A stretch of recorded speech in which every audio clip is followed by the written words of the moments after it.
Hi friends నమస్తే. ఎద్దనపూడి సులోచన రాణి గారి జీవన తరంగాలు నెక్స్ట్ పార్ట్ చూద్దాం. రోజా చూస్తుండగానే ఆ వీధిలో అనంత్ ఇంటికి ఎదురు వరుసలో అవతల వైపు నుంచి ఉన్న రెండో ఇల్లు పింక్ కలర్ మేడ ముందు నల్లటి పొడిగాటి కారు ఒకటి వచ్చి ఆగింది. ఆ కారులోంచి దాదాపు రోజా వయసే ఉన్న ఒక అమ్మాయి, ఆ అమ్మాయితో పాటు ఇంకో 10 సంవత్సరాల పిల్ల దిగారు. ఇద్దరు చేతుల నిండా పెద్ద పెద్ద ప్యాకెట్లు ఉన్నాయి. అవి కాక కారులోంచి డ్రైవరు మరికొన్ని తీసి పట్టుకుని వాళ్ళ వెంటే వెడుతున్నాడు. రోజా రెప్ప వాల్చకుండా ఆ కారుని అందులోంచి దిగిన వాళ్ళని చూస్తోంది. ఇంతలో ఈ లోపల అనంత్ ఎప్పుడొచ్చి రోజా వెనకగా నిలబడ్డాడో హఠాత్తుగా మాట్లాడుతూ, రోజా, ఆ నల్ల కారు ఆగిందే ఇప్పుడు ఆ ఇల్లు వేణుగోపాలరావు గారిది. ఆ కారులోంచి దిగిన ఆ ఇద్దరు ఆయన కూతుళ్ళు, పెద్దమ్మాయి లావణ్య, చిన్నపిల్ల రాధ. రోజా వెనక్కి తిరిగి అనంత్ ముఖంలోకి చూసింది. వేణుగోపాలరావు గారంటే గుర్తు చేసుకుంటున్నట్టుగా చూసింది. ఆ రోజు నువ్వు మా విజయ్‌తో పాటు పార్కులో చూసావు చూడు. ఆ! ఆ! రోజాకి వెంటనే గుర్తుకొచ్చేసింది. ఎందుకో తెలీదు. కానీ పంచె, లాల్చీతో నిండుగా, హుందాగా, పెద్ద మనిషి తరహాగా ఉన్న ఆయన రోజా మనసులో చెరగని చిత్రంగా హత్తుకుపోయి ఉన్నాడు. వాళ్ళ అమ్మాయిలే అన్నాడు అనంత్. రోజా ఈసారి పరీక్షగా చూసింది. వాళ్ళు లోపలికి వెళ్ళిపోయారు. రోజా ఈసారి ఇంకా కుతూహలంగా, ఆసక్తిగా ఆ ఇంటి వైపు చూసింది. చుట్టూ విశాలంగా ఉన్న ఆవరణలో శ్రద్ధగా, క్రమపద్ధతిగా పెంచిన తోట ఉంది. అసలు అనంత్ ఇల్లు అలా ఉండాల్సింది. అంత డబ్బు ఉన్న అనంత్‌కి కారు ఎందుకు లేదో వెంటనే వెనక్కి తిరిగి అంది. అనంత్, నువ్వు అలాంటి ఇల్లు ఎందుకు కొనుక్కోకూడదు? ఎలాటిది? రోజా వేలు పెట్టి చూపించింది. అదా!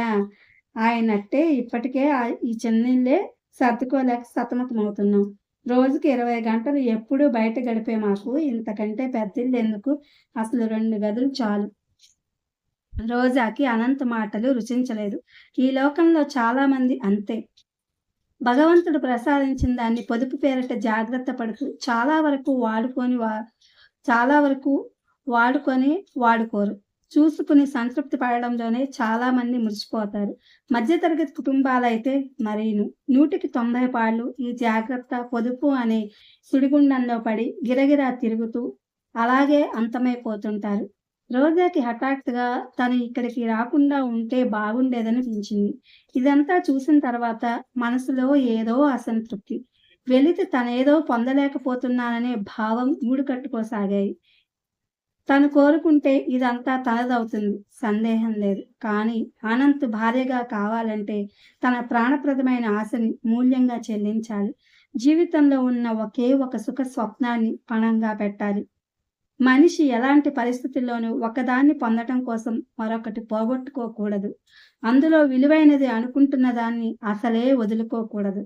అనంత్ రోజా దృష్టిని ఇటు మళ్లించమన్నట్టుగా మెల్లగా చేయి జాపి కట్టెను మూసేశాడు.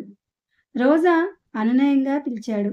ఏమిటి? యథాలాపంగా వెంటనే అతని వైపు చూస్తూ అంది. రోజా. అనంత్ కంఠం అదోలా అయింది. అతని కళ్ళల్లోకి నూతన కాంతి వచ్చింది.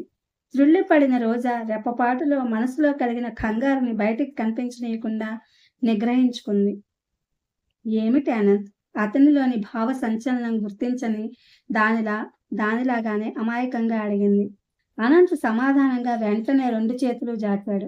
అనంత్, దగ్గరకు రా రోజా. చుట్టుప్రక్కల ఆవరించుకున్న ఏకాంతం అనంత్‌లో ఎల్లప్పుడూ ఉండే బిడియాన్ని, సంకోచాన్ని వదలగొట్టేసింది. కోర్కెతో అతని కళ్ళు మత్తెక్కినాయి. రోజా అతన్ని వారించడం అసాధ్యమని తెలిసిపోయింది. చప్పున దూరంగా వచ్చి బ్యాగ్ తీసుకుంటూ, నేను వెళ్ళిపోవాలనంత్. చాలా ఆలస్యమైపోయింది అంది.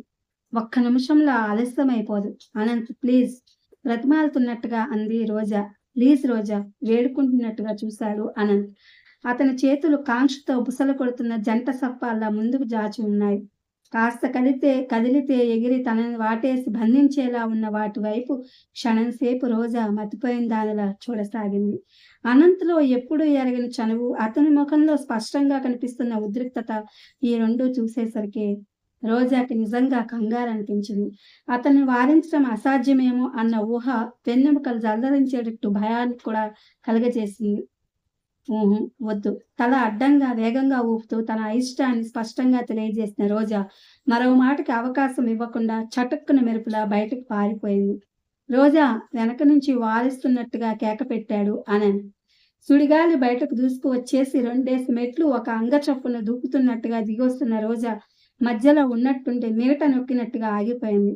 ఆ ఆగటానికి చకచకా దిగుతున్న పాదం క్రింద మరో మెట్టు మీద ఆనకుండా ఆపుకోవడానికి తనను నిగ్రహించుకోవడంలో తూలిబడబోయి రైలింగ్ పట్టుకుని ఎలాగో అతి కష్టం మీద ఆగి తన బొమ్మలా నిలబడిపోయింది. ఎదురుగా క్రింద నుంచి పైనుంచి వినిపిస్తున్న కంఠస్వరాలు ఎవరివా అని ఆలోచిస్తున్నట్టుగా ఎడమ కనుబొమ్మ కొద్దిగా ముడిచి విజయ్ మెల్లగా ఒక్కో మెట్టు ఎక్కి పైకి వస్తున్నాడు. రోజాను చూడగానే అతను కూడా టక్కున ఆగిపోయాడు.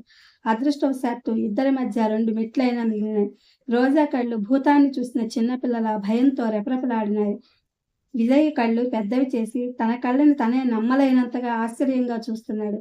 రోజా ప్లీజ్ ఒక్కసారి దగ్గరకు రా, కాబోయే భార్యాభర్తలం. మన ఇల్లు మన గది, తప్పేముంది? గదిలోంచి బ్రతులాడుతున్నట్టుగా వినిపిస్తోంది అనంత్ స్వరం. చుట్టుప్రక్కల ఎవరూ లేరనే ధైర్యంతో అతను నిస్సంకోచంగా మాట్లాడేస్తున్నాడు. రోజాకి భూకంపం లాంటిది ఏదైనా వచ్చి భూమి బద్దలై తన క్రిందకి దిగిపోతే బాగుండననిపించింది. మందార పువ్వులా ఎర్రగా కందిపోయిన ముఖంతో క్రింద పెదవిని పళ్లతో రక్తం వచ్చేటంత గట్టిగా నొక్కిపట్టి రైలింగ్ని గట్టిగా పట్టుకుని ఊపిరి తీసుకోవడానికి కూడా భయపడుతున్న దానిలా నిలబడిపోయింది రోజా. విజయ్ క్షణంసేపు రోజా వైపు గదివైపు కళ్ళు పెద్దవి చేసి వింతగా మార్చి మార్చి చూశాడు. తరువాత అతని చూపులు రోజా మీద నిలిచిపోయినాయి. ఆ కళ్ళల్లో ప్రపంచంలో ఉన్న అసహ్యం, ఏవగింపు అంతా పోగు చేసి నింపినట్టుగా ఉన్నాయి. రోజా గాలి తగిలితే మైలబడిపోతానేమో అని భయపడిన వాడిలా రోజా ఒక పక్కకి తొలగి నిలబడి దారి ఇచ్చినా తను మరింత అవతల వైపుకు ఒదిగి పైకి వెళ్ళిపోయాడు. 2 నిమిషాలు 2 యుగాల్లా గడిచినాయి. విజయ్ లోపలికి వెళ్ళాడు. ఆ క్షణంలో అతన్ని చూడగానే అనంత్ ఎలా నిశ్చేష్టులవుతాడో, ఎలా చూస్తాడో రోజా బాగానే ఊహించగలిగింది. అనంత్ మాటా పలుకు లేకుండా చటుక్కున గుమ్మంలోకి వచ్చేశాడు. అనంత్ వెనక నుంచి పిడుగుపాటుగా వినిపించింది విజయ్ స్వరం. ఏమిటి? రక్తం చిందేటంత ఎర్రగా కందిపోయిన ముఖాన్ని చేబురుమాలతో గట్టిగా తుడుచుకుంటూ అన్నాడు అనంత్. అతనిలో నిషాకాంక్ష అన్ని విజయ్ని చూసిన మరుక్షణంలో ముఖాన చన్నీళ్లు కొట్టినట్టు దిగిపోయినాయి. ఏమిటిది? ఇల్లా లేక కళ్ళుపాక? విజయ్ క్రింద ఉన్న మంచినీళ్ళ గ్లాసుల్ని విసురుగా కాలుతో తన్నిన శబ్దం. అది వెంటనే గోడ వరకు దొర్లుకుంటూ వెళ్ళి ఆగిన చప్పుడు వినిపించింది. అనంత్ మాట్లాడలేదు. గదంతా భయంకరమైన నిశ్శబ్దంతో మౌనంలో మునిగిపోయినట్టుగా అయింది. ఆ నిశ్శబ్దాన్ని చీల్చుకుంటూ సింహ గర్జనలా వినిపించింది అతని స్వరం. బుద్ధి లేదట్రా నీకు? ఇలాంటి బజారు రకాల్ని ఇంటికి తీసుకొస్తావా? ఇంకోసారి ఇలా చేశావంటే రోజా నెత్తిన పిడుగు పడిన దానిలా అయింది. విజయ్ ఇంకా ఏదేదో అంటున్నాడు.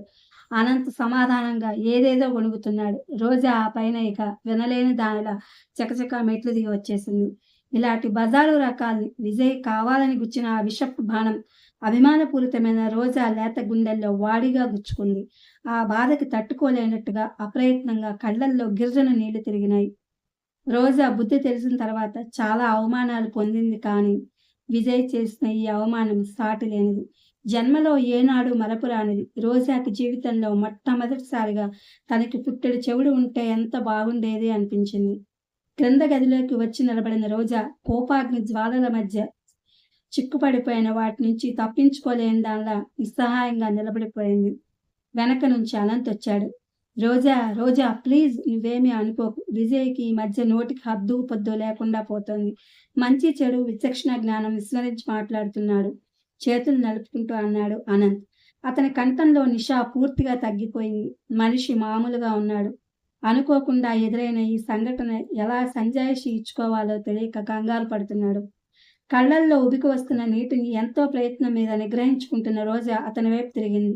సూటిగా చూస్తూ అడిగింది. అనంత్, ఒక్క మాట అడగనా? ఇది నీ ఇల్లా, అతని ఇల్లా? నా ఇల్లే. అలాంటప్పుడు అతనికి స్పష్టంగా నా ఇల్లు నా ఇష్టమని ఎందుకు చెప్పలేవు నువ్వు? చెబుదామనే అనుకున్నాను. కానీ అలా సడన్ గా చూసేసరికి నిజం చెప్పు, అతను ఇంట్లో లేడని ఇప్పుడిప్పుడే రాడనే ధైర్యంతోనే నన్ను తీసుకొచ్చావు, అంతేనా? నిజమేనా? అబ్బెబ్బే, అదేం కాదు రోజా. వెడదాం పద. ఈరోజు నీ ఇంటికి నన్ను బలవంతంగా తీసుకొచ్చి నువ్వు ఇచ్చిన ఈ ఆతిథ్యాన్ని నేను జన్మలో మర్చిపోలేను. రోజా కళ్ళల్లో మళ్ళీ గిర్రున నీళ్లు తిరగబోయినాయి. ముఖం వేగంగా పక్కకు తిప్పుకుంది. బజారు రకం. తనే రకము. తను కూడా ఆడపిల్ల అయి తనకి కూడా తండ్రి లేకుండా పోయి, తల్లి ఎందుకు పనికి రాకుండా అయి, ఇరుగు పొరుగుతో, ఇంట్లో వాళ్ళతో జీవితంలో ప్రతి నిమిషం యుద్ధం చేస్తూ 20 సంవత్సరాలు గడిపినట్టయితే తనే రకమయ్యేవాడో తనకి తెలిసుండేది. ఏం చూసుకునే ఆ అహంకారం, తనకు ఏముందని ఆ పొగరు. రోజాలో దుఃఖం తగ్గి రోషం తలెత్తింది. ఇద్దరూ బయటకొచ్చారు. ఎక్కువ దూరం నడవకుండానే టాక్సీ లభించింది. ఇద్దరూ ఎక్కి కూర్చున్నారు. అనంత్ రోజా చేతిని తన చేతుల్లోకి తీసుకుని గట్టిగా పట్టుకున్నాడు. గద్గదమైన స్వరంతో క్షమాపణ కోరాడు. రోజా, ఈ వెధవని, ఎవరికీ ఎప్పుడూ ఎదురు మాట్లాడలేని ఈ పిరికి వెధవని మన్నించు రోజా. నేను చిన్నప్పటి నుంచి అంతే. ఎప్పుడూ ఎవరికో ఒకరికి భయపడుతూనే గడిపాను. నాకు చాలా చిన్నప్పుడు మా అమ్మకి ఎప్పుడూ సుస్థిగా ఉండడం వల్ల నాకు ఆయాని పెట్టారు. అది ఎప్పుడూ కసురుతూ ఉండేది. రాను రాను నాకసలు ఏ పని చేయవచ్చునో, ఏది చేయకూడదో ఏమాత్రం తెలియకుండా పోసాగింది. మా అమ్మ దగ్గర కూడా నాకు ఎక్కువ చనువు లేదు. ఆవిడ ఎప్పుడూ నేను డబ్బెక్కడ పాడు చేస్తానోనన్న ఆరాటమే తప్ప, నేనేమిటో, నా ఊహలేమిటో తెలుసుకోవాలని ప్రయత్నించేది కాదు. నిజం చెప్తున్నందుకు నీతో పాటు భగవంతుడు కూడా నన్ను క్షమించాలి. ఆవిడ చనిపోతోందంటే నాకెంత సంతోషం కలిగిందో, ఒక విధంగా ఎప్పుడా అని ఎదురు చూశానని కూడా చెప్పొచ్చు. ఇప్పటికీ మా ఇంట్లో ఏ వస్తువు చూసినా ఆవిడ నియంతృత్వం, నిరభిమానమే గుర్తుకొస్తుంది. నాకు ఆవిడ పోగానే ఒక్కసారి నా సంకెళ్ళు తెగిపోయినట్టుగా ఆనందించాను. కానీ తర్వాత విల్లుతో ఆవిడ నాకు డబ్బు చేతికి అందకుండా బంధించిన తీరు, విజయ్ అజమాయిషీగా నా మీద తీసుకోవాల్సిన చర్యలు, ఇవి వినగానే ప్రాణం ఉసూరుమంది. నాకు సంకెళ్ళు తెగిన మాట నిజమే కానీ, నేనింకా పంజరంలోనే ఉన్నాను. నాకు స్వేచ్ఛ లభించలేదు. నాకిక విముక్తి లేదు అన్న సత్యం మెల్లమెల్లగా తెలిసి రాసాగింది. నా చేతిలోకి రాకుండా చేసిపోయింది కానీ, మా అమ్మ లేకపోతే సహజంగా తల్లి బిడ్డల మధ్య ఉండాల్సిన మాధుర్యాన్ని మింగేసిన ఈ డబ్బు, తల్లి ప్రేమకి నన్ను దూరం చేసిన ఆ పాపిష్టి ధనాన్ని నేను ఏనాడో బీదసాదులకి పంచి ఇచ్చి నేనెటైనా వెళ్ళిపోయేవాడిని. నాకంత కసిగా ఉండేది రోజా. ఈ ప్రపంచంలో నీ ఒక్కదాని దగ్గరే నేను కోరుకున్న స్వేచ్ఛ లభించింది. అందుకే నీ పరిచయం నాకు అంత అపురూపమైంది. అందుకే పదే పదే వెర్రివాడిలా నన్ను పెళ్లి చేసుకోమని సిగ్గు విడిచి నీ వెంట పడి నిన్ను అడుగుతున్నాను. స్నేహమయివి అయిన నిన్ను భార్యగా పొంది నా జీవితం నీ చేతుల్లో పెట్టి నిశ్చింతగా, నిరాడంబరంగా, హాయిగా ఉండాలని నా వాంఛ. భగవంతుడు నా భవిష్యత్తులో ఏమి రాసిపెట్టాడో మరి. చివరి మాటలు అనంత హృదయాంతరాల్లోంచి వస్తున్నాయని, అది పచ్చి నిజాలని రోజాకి అర్థమైంది. రోజా సానుభూతిగా అర్థం చేసుకున్న దానిలా అతని చేతిని తన చేత్తో పట్టుకుంది. టాక్సీ రోజా ఇంటిని సమీపిస్తోంది. రోజా ఉన్నట్టుండి మృదువుగా, చాలా నిశ్చలంగా, దృఢచిత్తంతో చెబుతున్న దానిలా అంది. నాకిష్టమే, పెళ్లి ఏర్పాటు చేయించు. రోజా, దేవుడు సాక్షిగా చెప్తున్నా, నేను ఒప్పుకుంటున్నాను. ఒకసారి మాటిస్తే తిరిగిపోయే మనిషిని కాను నేను. తెలుసు రోజా, నాకు బాగా తెలుసు.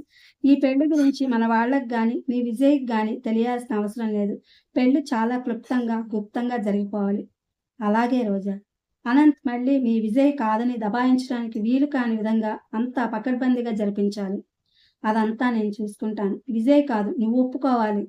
నువ్వు ఒప్పుకోవాలి గాని దేవుడు కూడా మనకి అడ్డు రాలేడు. అనంత్ హృదయం పులకరించింది. కళ్ళు తేజస్సుగా మారినాయి. అతని పాదాలు భూమి మీద ఉన్న ఆంతర్యం ఆకాశంలోని మేఘాల్లోకి ఎగిరింది. Thanks Vijay. Many many thanks to you. నీ మేలు జన్మలో మరవలేను. అనుకోకుండా నువ్వు చేసిన అవమానం నా పాలిట వరంగా మారింది. ఆ జన్మాంతం నీకు కృతజ్ఞుని. మనసులో అంజలి ఘటించాడు అనంత్. ఇది ఫ్రెండ్స్, పెద్దనపూడి సులోచనారాణి గారి జీవన తరంగాలు. Thank you for watching.